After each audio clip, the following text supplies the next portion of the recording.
Bienvenido a las Crónicas de la Torre Blanca, el lugar donde desentrañamos el oscuro trasfondo de Warhammer Fantasy. Hoy hablaremos de un hombre que no buscó la gloria, pero cuyo nombre es recordado con temor y reverencia.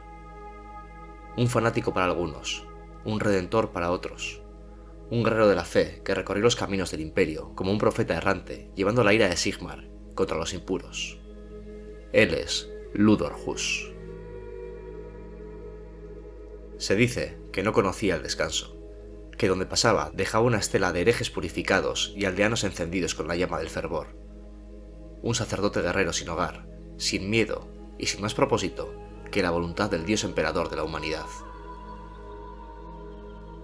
Pero ¿quién fue realmente Ludor Hus? ¿Un visionario o un fanático?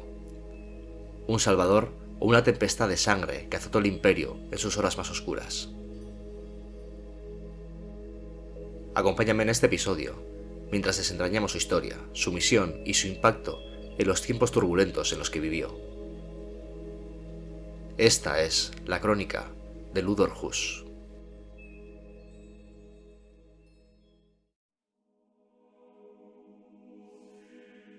Ludor Hus es un sacerdote guerrero renegado que viaja por todo el imperio predicando la palabra de Sigmar y acabando con todos los servidores de la oscuridad con los que se topa. Cuando fue enviado a Aldorf a muy temprana edad para que desempeñase la misión sagrada, comprobó que muchos de los sacerdotes de Sigmar se habían convertido en clérigos más preocupados por la política que por la misión sagrada que la religión de su dios les había encomendado: luchar contra el caos.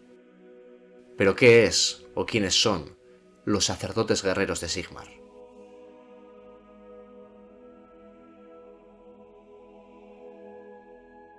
Los sacerdotes guerreros de Sigmar son celosos seguidores del dios guerrero y miembros leales del culto de Sigmar. Este culto exige a sus seguidores que combatan todas las formas de maldad con su habilidad en combate, así como con su fe, razón por la cual muchos de sus sacerdotes acompañan a los ejércitos del imperio cuando marchan a la guerra. En el campo de batalla actúan como balizas de moral, brindando esperanza, restaurando fe e inspirando a los hombres a combatir frente a cualquier pronóstico. Es el deber de los sacerdotes guerreros cazar a los adoradores del caos, los practicantes de la brujería maligna y a los no muertos y sus retorcidos amos. Llevan poderosos martillos de guerra para ayudarles en estas tareas y disfrutar de las bendiciones de su patrón Sigmar, que llegan en forma de magia divina.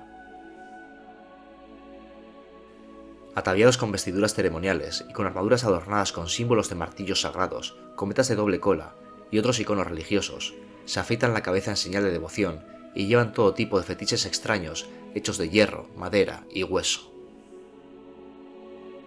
Muchos sacerdotes guerreros se adornan también con pergaminos que enumeran juramentos de guerra y otros escritos con la sangre de los mártires. Los sacerdotes guerreros golpean a las criaturas de la oscuridad con furia justiciera. Ellos recurren a su fe para templar los golpes de su arma en combate, para destruir criaturas de la oscuridad o para protegerse del daño. La plegaria de un sacerdote guerrero es una llamada a la guerra, ya que sus himnos celebran el entrechocar de las armas y sus bendiciones son el entormento de los enemigos de Sigmar. Los sacerdotes guerreros invocan el poder de sus dioses para llevar a cabo milagros en su nombre. Un sacerdote guerrero puede canalizar dicha fe para que el acero de sus golpes destruya criaturas de la oscuridad o para protegerse del peligro. Estas muestras de poder enardecen a los corazones de los hombres y todos quienes las contemplan redoblan sus esfuerzos para lograr la victoria. Sin duda, la desgracia se cierne sobre aquellos enemigos que se enfrenten a un ejército bendecido con tal poder divino. Los sacerdotes guerreros de Sigmar pueden encontrarse habitualmente en los ejércitos del imperio. A menudo se les ve rezando y profetizando entre las filas de soldados. A veces, el mismísimo Sigmar escoge a alguien para que sea su mensajero, le habla y le dota en cierta medida de su propia fuerza, poder y autoridad. Esta bendición puede recaer sobre cualquiera, desde un noble hasta un campesino. Así es reclutada la clerecía del culto a Sigmar, de entre estos sacerdotes más humildes de donde surgen los más altos dirigentes de la clerecía, pudiendo llegar a alcanzar posiciones tan poderosas como la de lector o incluso la de gran teogonista. Cada ciudad, pueblo y aldea del imperio posee santuarios a Sigmar y sacerdotes de su culto. Así, siempre hay un sacerdote guerrero cerca para inspirar a la población en las pruebas que estén por venir. A estos sacerdotes se les reconoce por sus túnicas y por la insignia de Sigmar que llevan, concretamente, el martillo sagrado. Los sacerdotes guerreros llevan a cabo su labor en castillos y en el campo, bendiciendo a los soldados, curando a los heridos e inspirando a todos con la palabra de Sigmar. Cuando Sigmar los llama para hablarles, consiguen que soldados cansados y decaídos se levanten con justa furia inspirada por sus fervientes sermones. Entre los muchos males que azotan al imperio, hay 3 herejías que un sacerdote de Sigmar reconocerá y denunciará instantáneamente: la magia negra, la maldición de los no muertos y a los viles adoradores del caos.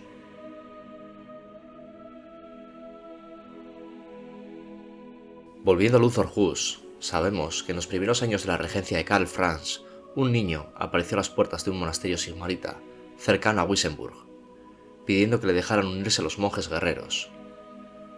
Cuando le preguntaron acerca de su pasado, el niño no respondió. Lo único que dijo fue su nombre, Luthor Hus, y su ardiente deseo de luchar contra el caos pronto fue evidente para todos. Tras muchos años de dura e inflexible disciplina y de estudio intenso, el chico delgado creció hasta convertirse en un hombre alto y musculoso, cuyos conocimientos y habilidades para la lucha pronto superaron los de sus instructores. También destacó como estudiante del camino de Sigmar, y a punto de terminar sus estudios, era capaz de desafiar a sus antiguos maestros en ingeniosos duelos dialécticos. A Luthor solo le faltaba una cosa para ganarse un lugar entre sus hermanos: necesitaba enfrentarse a la oscuridad en combate y derrotarla. Luthor partió del monasterio y cruzó las tierras del imperio predicando la fe en Sigmar y buscando una señal, una oportunidad para demostrar su valía frente al caos. Finalmente, tuvo su oportunidad en Weismund, un pequeño pueblo en el lindero del bosque de Rockwall. Cuando Luthor llegó a Weismund, había un gran alboroto entre la población. Las escuadras de la milicia de la población estaban en alerta. Los campesinos y los habitantes del bosque se refugiaban con su ganado tras la relativa seguridad de la empalizada de la ciudad. Parecía como si estuviesen preparándose para un asedio.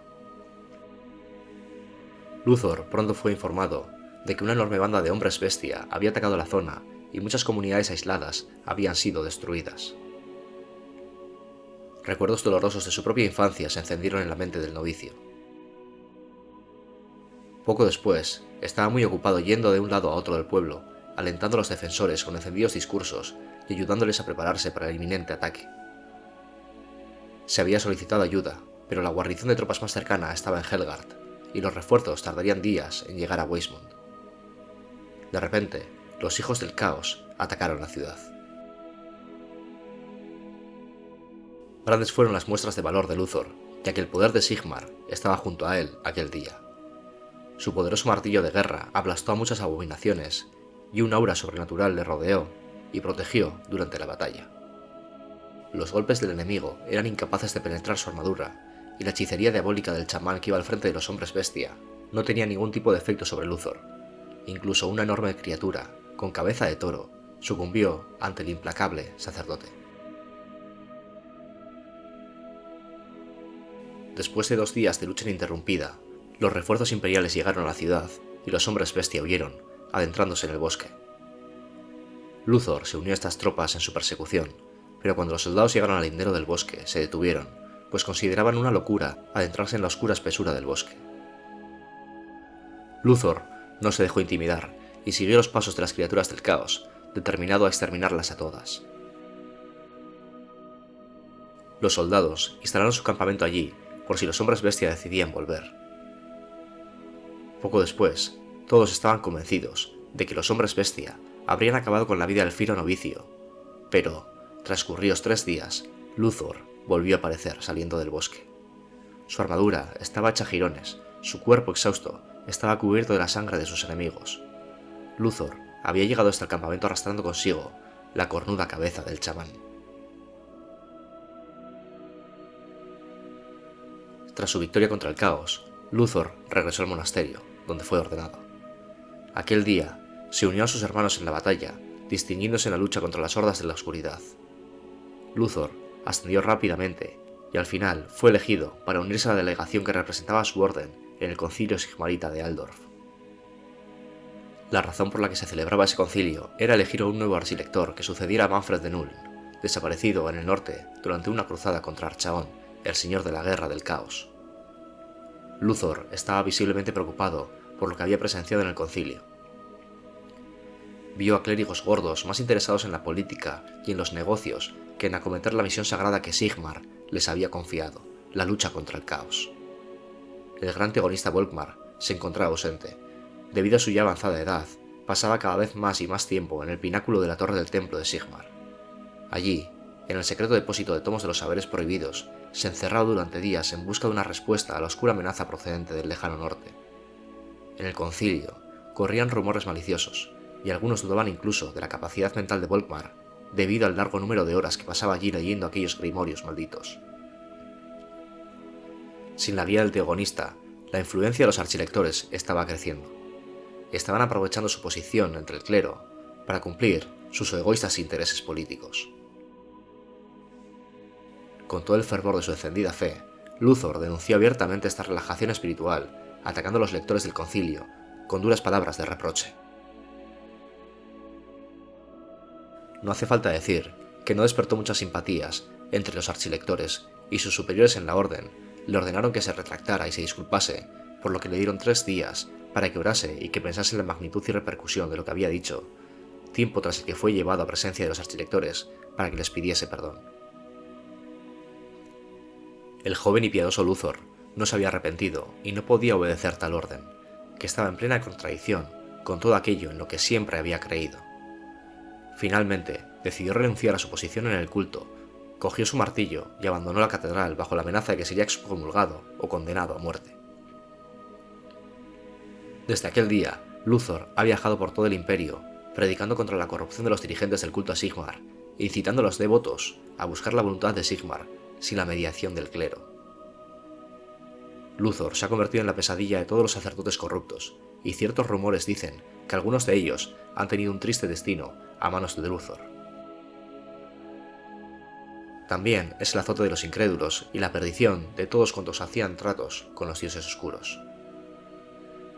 Las historias sobre la forma de aplicar la justicia que tiene Luthor obligaron a los archilectores a pedir su excomulgación de forma repetida al gran teogonista, pero nunca ha accedido a ello. Además, Luthor nunca ha atacado a Volkmar en sus discursos. La enigmática sonrisa que aparece en el rostro del teogonista cada vez que se nombra a Luthor en su presencia da que pensar, y parece como si el anciano hombre supiera cosas muy importantes acerca de Luthor, algo que él no puede o no quiere revelar. Luthor Hus aparece bastante a menudo donde quiera que las fuerzas del imperio se enfrenten a lo demoníaco y a los enemigos impíos, como son los hombres bestia, Skavens o muertos vivientes, pues todos son blasfemias contra Sigmar y deben ser castigados por los creyentes. Luthor lucha junto a los soldados del imperio. Su ejemplo y sus palabras inspiradoras son de gran ayuda contra estos atroces enemigos, y sus poderes son más fuertes que los de cualquier otro sacerdote de Sigmar.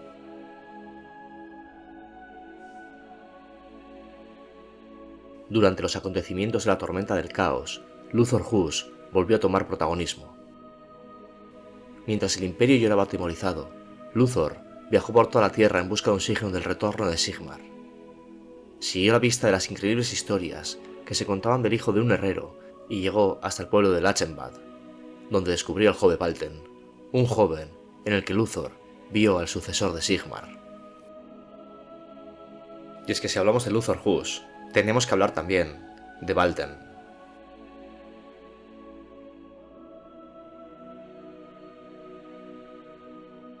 Valten nació en un pueblo de Reikland llamado Lachenbad, donde tuvo una infancia sin incidentes, creciendo como el hijo de un herrero, y como la mayoría de hijos, era aprendiz de su padre. Aunque fue bendecido con una gran fuerza e inteligencia, la única cosa verdaderamente excepcional del joven Valten era una extraña marca de nacimiento que tenía sobre el pecho, con la misma forma que el cometa de 2 colas de Sigmar. Aquello causó una gran conmoción en el momento de su nacimiento, ya que el cometa es un presagio muy poderoso, aunque bueno o malo, según la voluntad de los dioses. La mayoría de los aldeanos pensaron que Valten portaría a Lachenbad acontecimientos tanto de una vertiente como de la otra, y que podrían vivir muy bien sin ninguno de ellos. Insistieron en que dejar que el niño muriera en el bosque o ahogarlo en el arroyo era la única manera de evitar los desastres. No obstante, sus padres dejaron claro que nadie iba a tocarle ni un pelo al niño, y como Kurt, el padre de Valten, era lo bastante respetado y temido, nadie osó discutirlo más. Pronto se hizo evidente que el joven Valten era un niño prodigio. Antes siquiera de que hubiera aprendido ninguna palabra, mucha gente comentaba que sus ojos parecían denotar una extraña comprensión de todo lo que lo rodeaba. Era más alto y más fuerte que el resto de muchachos de su edad, y podía vencerlos en la lucha libre y otros juegos de fuerza física con gran facilidad. Al principio, la gente murmuraba que aquella fuerza extraordinaria no era más que la prueba de la normalidad del chico y que deberían haberlo estrangulado en el momento de nacer, pero Valten era un muchacho feliz y lleno de un contagioso entusiasmo, por lo que acabó haciéndose tan querido que pronto se olvidaron todos los temores parecidos en el momento de su prodigioso nacimiento. Pero fue en la víspera del 18º cumpleaños de Valten, cuando se demostró que las predicciones supersticiosas que rodearon a su nacimiento eran ciertas. De las profundidades del Reykwold aparecieron hombres bestia liderados por un poderoso jefe llamado Rargarth. Aquella horda era 10 veces más grande que cualquier otra de las que se tenía memoria en Lachenbad. Aquella multitud de hombres bestia, que iban a saquearlo todo a su paso, parecía imparable, y pocos hombres de Lachenbad, capaces de empuñar un arma, no tenían ninguna esperanza de poderles hacerle frente. Se lanzaron contra la aldea aullando y rebuznando brutalmente, y sus aterrorizados habitantes salieron corriendo ante ellos para salvar la vida. Los hombres bestia no dieron cuartel, y masacraron a todo el que encontraron, hombre, mujer o niño, y fueron lanzando cruelmente antorchas encendidas contra los techos de paja. A pesar de todo, Valten se negó a seguir corriendo. Se fue a la herrería de su padre y derribó a los hombres bestia que se encontró por el camino a base de potentes puñetazos. Cogió los martillos de la forja y se lanzó contra la horda como un huracán, profiriendo gritos de furia y venganza. Los martillos de Valten fueron abatiendo una bestia tras otra, y todas las que se le acercaban demasiado morían. Los aldeanos que se habían visto presos del pánico lo vieron, y aquella magnífica demostración de valentía consiguió alentarlos. Empuñaron sus armas, orgas y guadañas, y corrieron a unirse al hijo del herrero. Siguieron al chico, se fueron abriendo paso a través de la banda de guerra, hasta que Valten llegó ante el mismísimo Rargarth. Valten se abalanzó contra el señor de los hombres bestia. Blandió el martillo formando un gran arco, pero Rargarth levantó a tiempo su cimitarra gigante y detuvo el golpe. Sin embargo, la fuerza del impacto fue tal que la hoja de la cimitarra se rompió en dos y una parte del martillo se desprendió de la mano de Valten. Sin dejarse impresionar, Rargarth soltó un bufido y arremetió con los restos del arma. Valten trató de esquivar el golpe rápidamente, pero no fue lo bastante veloz, y el metal oxidado le abrió un corte horrible en el pecho que lo envió dando tumbos hacia atrás. Rargarth esbozó una sonrisa triunfal, dejando entrever sus colmillos amarillentos y podridos, y blandió la mitad de la hoja hacia abajo para darle el golpe de gracia. Pero entonces, en el último segundo, Valten logró un choque descomunal al taponar la hoja contra el martillo de metal. Tras el choque, la titánica fuerza del señor de los hombres bestia obligó a Valten a hincar una rodilla en el suelo, pero de forma totalmente increíble, Valten consiguió aguantar el empuje. Las bestiales facciones de Rargarth expresaban su asombro a la vez que seguía presionando contra el muchacho herido, pero no le sirvió de nada. Superando todas las expectativas, Valten empezó a levantarse temblando por el esfuerzo mientras seguía empujando hacia arriba la espada de Rargarth hasta que finalmente logró ponerse en pie. Valten le pegó una patada que envió al señor de los hombres bestia dando tumbos hacia atrás, y antes de que la criatura pudiera recuperarse, arrojó el martillo que le quedaba con fuerza impresionante, directamente contra la cabeza del monstruo. Este impactó justo entre los ojos de Rargarth como un meteorito y le aplastó el cráneo, matándolo al instante. Al morir su líder, los hombres bestia se batieron en retirada desordenadamente y los aldeanos, llenos de júbilo, corearon el nombre de Valten. A pesar de que Lachenbad había sido medio arrasado, la sorprendente destreza y el coraje de un muchacho la había salvado de la destrucción total. La historia de la hazaña de Valten se extendió rápido como la pólvora por los pueblos y aldeas de los alrededores, por lo que en muy poco tiempo, toda clase de gente empezó a interesarse por el chico que se había convertido en un héroe. Los rumores llegaron hasta oídos de Luthor Hus y cabalgó hacia Lachenbad a toda prisa, y allí encontró a los aldeanos reconstruyendo sus casas. Entre las ruinas vio a Valten, el hijo del herrero. Era alto y fuerte, de pelo rubio y ojos azules, la mismísima imagen de Sigmar. Hus vio el aura de poder que rodeaba al joven y cayó al suelo de rodillas, proclamando al mundo que Sigmar había regresado.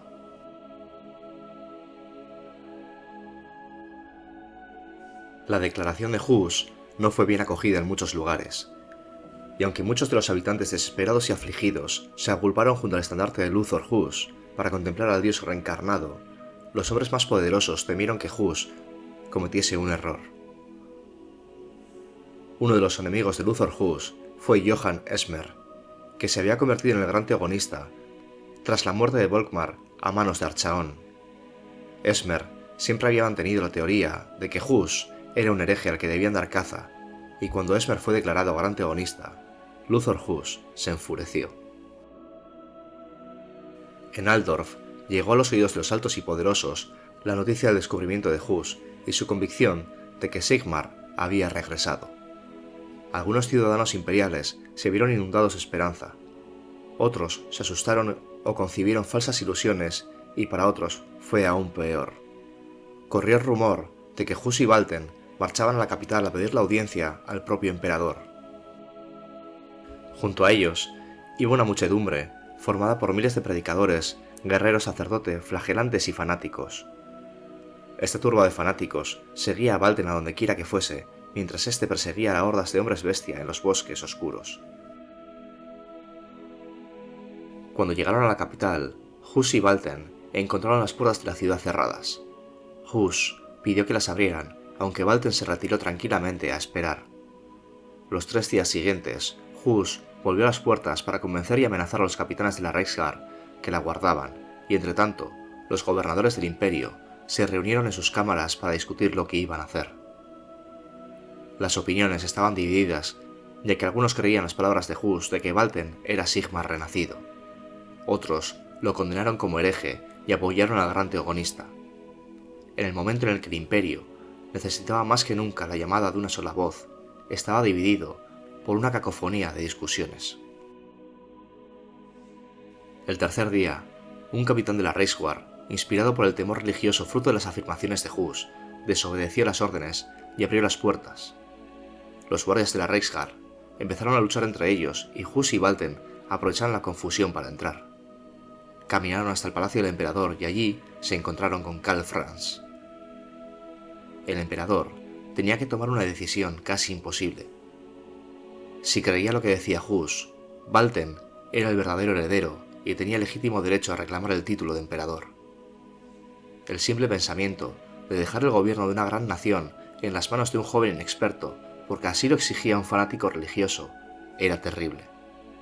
Por otro lado, si apoyaba al gran antagonista, habría muchos, incluidos algunos de los condes, que tomarían las armas y se pondrían del lado de Valten. Tomase la decisión que tomase, traicionaría a la otra mitad del imperio. Valten habló, pero no lo hizo en su defensa, ni tampoco para negar las reivindicaciones de Hus. Al final, la experiencia y el juicio de Karl Franz se impusieron. Presentó a Valten con el martillo de Sigmar, Gal-Maraz, y le declaró el líder espiritual del imperio. Como príncipe de Altdorf, tomó para sí el colmillo rúnico de Reikland y juró liderar los ejércitos del imperio con Valten a su lado. Así se las arregló Karl Franz para no abandonar las riendas del poder y reconocer a Valten como el guerrero elegido de Sigmar.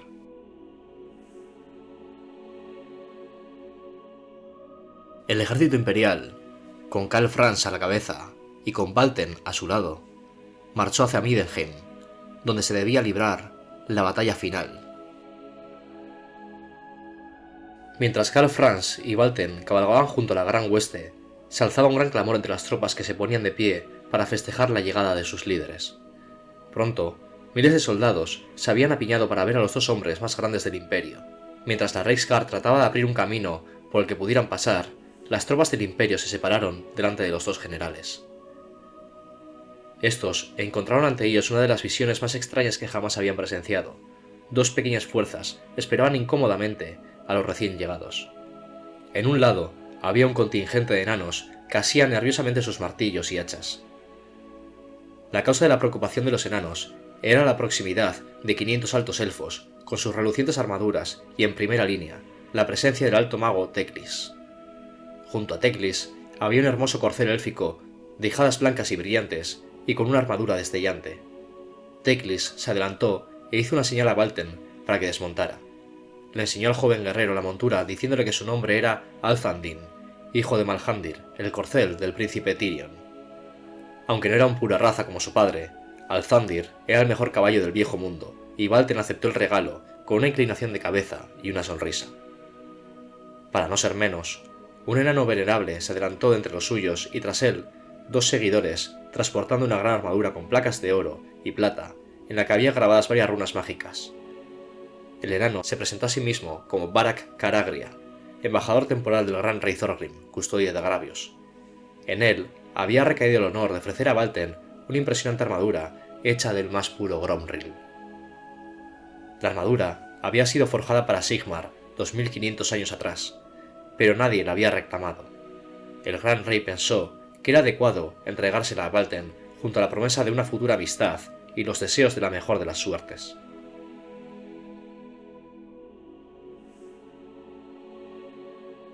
Valten se quitó su armadura imperial allí mismo y con la ayuda de Barak se puso la armadura de Gromril.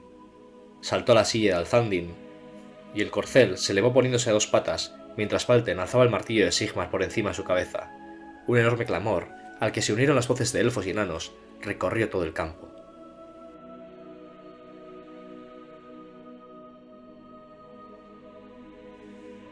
La batalla comenzó en Middenheim, y tras largas horas de dura lucha, finalmente se dio el combate singular entre los 2 campeones.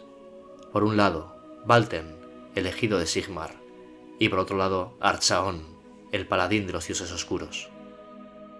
Tras intercambiar interminables golpes, finalmente Archaon consiguió herir de gravedad a Valten, que fue retirado, aprovechando la aparición de Grimgor el Hierro, quien se enfrentó al cansado paladín de los dioses oscuros.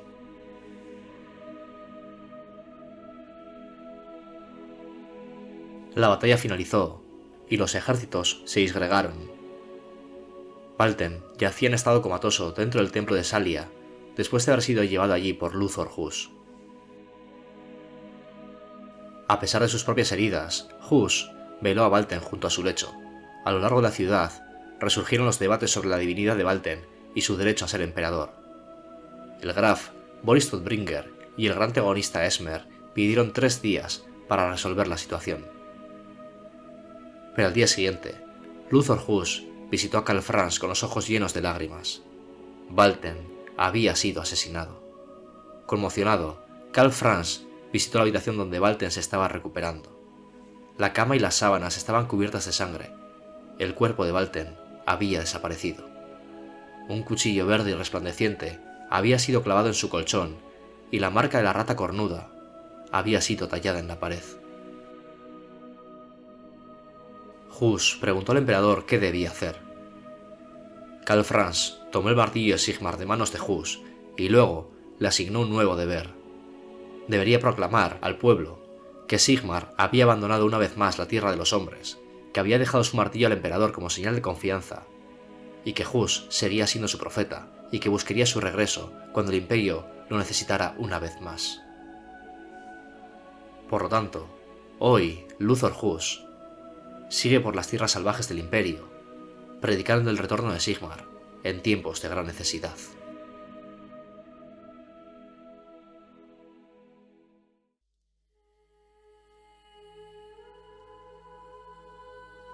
Y así, entre las llamas de la fe y la incertidumbre del destino, se cierra la crónica de Luthor Hus. Desde su viaje como un simple guerrero devoto hasta convertirse en el heraldo de poder de Sigmar, hemos visto cómo su fe inquebrantable lo llevó a desafiar a emperadores, a guiar ejércitos y, en su momento más crucial, a velar por el destino de aquel en quien muchos vieron al mismísimo Dios renacido. Pero la historia de Luthor Hus no es solo la de un hombre, es la historia de la fe en su estado más puro, la creencia de que incluso cuando todo parece perdido, la voluntad de Sigmar o el destino mismo siempre encuentran la manera de guiar a los justos. En un mundo donde el caos acecha en cada sombra y la corrupción amenaza con devorar la civilización, Figuras como Hus recuerdan a los hombres que la fe y el deber aún pueden encender la llama de la esperanza. Pero son varias las preguntas que quedan en el aire. ¿Qué fue de Luthor Hus después de la muerte de Valten? ¿Desapareció en las brumas de la historia o su misión aún no ha terminado? ¿Acaso volverá su profeta cuando el Imperio necesite una vez más la guía de Sigmar? Quizás, en el fragor de la batalla, en el estruendo de un martillo estrellándose contra el cráneo de un hereje, su legado resuene una vez más.